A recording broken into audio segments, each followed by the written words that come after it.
Lakini vipi kwenye baadhi ya yale mambo ambayo yanaonekana dhahiri sheri kwamba hapa sio sawa, hapa haikupaswa kuwa hivi, lakini mwamuzi yeye anaamua kufanya.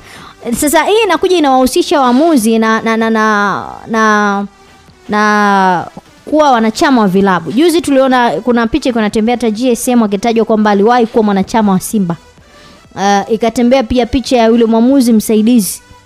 Kuna muda maamuzi yanaweza yasiwe kwa upande fulani, tukatafuta sababu, yani kwa nini haya matokeo hayajao upande wetu. Na wengi waliamini, naamini unalenga sana mchezo uliopita. Kuna michezo ambayo nilibahatika kushuhudia na wa Mashujaa dhidi ya Simba. Na mchezo pia kama unakumbuka wa Fountain. Leo anasimamia pia Smart ambaye alisimamia mchezo wa Fountain na Simba. Nakumbuka mpaka Nobo alipewa kadi. Wachezaji wawili tena wakacheza pungufu. Kutoa kadi huwa inasababisha na nini? Kuna muda tusikimbilie kulaumu na kuna muda tusikimbilie kuangalia mchezo wa mpira wa miguu kama kishabiki tu. Kuna muda tunapaswa kuangalia na sina kujiridhisha ni kwa nini muamuzi alipaswa kufanya vile. Kwa mfano alipaswa kufanya vile kwa sababu mchezaji amefanya kosa. Yaani kuna matukio ambayo hayakuhitaji wewe kuyazungumzia kwa lengo ya kwamba mimi nasimama kama mtu fulani au natazama mchezo. Yaani usiutazame mchezo wa mpira wa miguu tu kama kiburudisho, ila kuna vitu ambavyo muamuzi akifanya unaona hii ilikuwa ni sahihi. Tunajua kuna kweli kuna mmoja anaumia, lakini kuna mwingine ambaye ananufaika. Utarejea lakini uone Meshaki kuna baadhi ambao wanaumia. Ukirejea kwenye mchezo ambao labda watu wanautazamia sana na watu wanakuwa wakizungumza, mchezo wa Simba dhidi ya Mashujaa ambao ziliongezwa dakika 15 na ziliongezwa dakika 6. Then zikaja zikaongezwa dakika 15. Hizo 15 mimi sina nazo shaka. Yaani shida ni kwamba hizo 15 mimi nataka kujiuliza ni timu moja inacheza au ni timu zote, na nafasi ni za timu zote kufunga au ni ya timu moja, kwamba wao wakipata mpira wakienda golini mwa Simba wataambiwa bwana stop.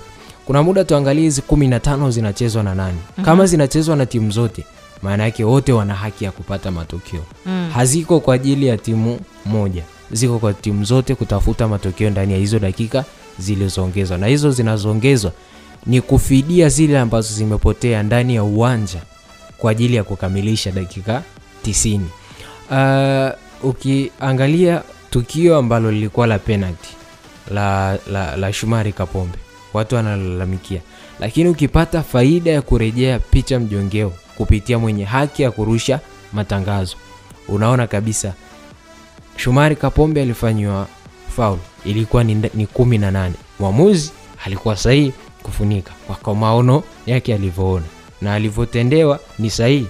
18 ni penalty. Kuna maamuzi tusikimbilie kuyaangalia kwa sababu ya miemko au kwa vile mashabiki fulani ambao wana influence kwenye watu kwamba wakizungumza hichi kuna watu wanawasikiliza. Hapana, unatakiwa kuangalia kwamba mwenyewe hichi ninachokwenda kukizungumza, nazungumza kukiwa kuna faida au nazungumza kukiwa kuna hasara. Kwamba kuna watu nitawapotosha na kuna watu watachukua kitu. Kama nakizungumza kwa sababu ni clear au kuna maamuzi yamefanyika kwamba sio clear. Kwa mfano tukiangalia kuanzia dakika ya kwanza mpaka dakika ya mwisho, mwamuzi kuna tukio lingine ambalo alifanya tofauti na dakika na hizo penalty, kwamba alifanya wrong, watu watakuja na jibu hapana. Lakini tumekuja kutazama kwenye hizi dakika tu ambazo wameongeza na matukio ambayo yamefanyika, na ikawa penalty inaibua mijadala. Wengi wanahoji kwamba baadhi kila mechi ambazo Simba anacheza lazima atashinda kwa penalty.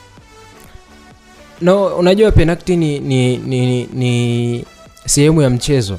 Ndio ni makosa ambayo yapo kwenye mchezo timu pinzani anayafanya na kuadhibiwa na timu nyingine inanufaika.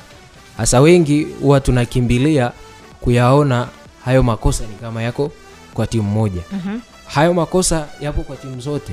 Simba akifanya anaadhibiwa, Yanga akifanya anaadhibiwa, Dodoma Jiji akifanya anaadhibiwa, JKT akifanya anaadhibiwa. Haya makosa sio ya timu moja, ni makosa ambayo yapo ndani ya kiwanja. Kwa timu yoyote ile itakapofanya itaadhibiwa. Kwa wao waliyafanya makosa ndani ya zoni yao ambayo yanapelekea wao kuadhibiwa na timu nyingine kupata faida ya kuwa na goli ambalo linawapa nafasi ya kuongoza ama nafasi ya kusawazisha ama nafasi ya kupata ushindi pengine kwenye dakika za lala salama au dakika za jioni. Kwa hiyo haya makosa mimi sitaki kuamini kama ni makosa tu yapo kwa ajili ya kuifavor timu fulani. Ni makosa ambayo yanabebwa na timu pinzani wakikubali kufanya ndani ya. Unataka kuniambia siku ile Mashujaa walikuwa na makosa mengi zaidi na wakuonyesha kiwango bora? Walifanya makosa ambayo yalipelekea Simba kupata hizo penalty. Mimi naamini tuna waamuzi bora, ila hisia na misisimko ndio inatufanya kuwaona waamuzi ni wabovu. Na pengine na media zinachangia watu wengi kuamini tuna waamuzi wabovu.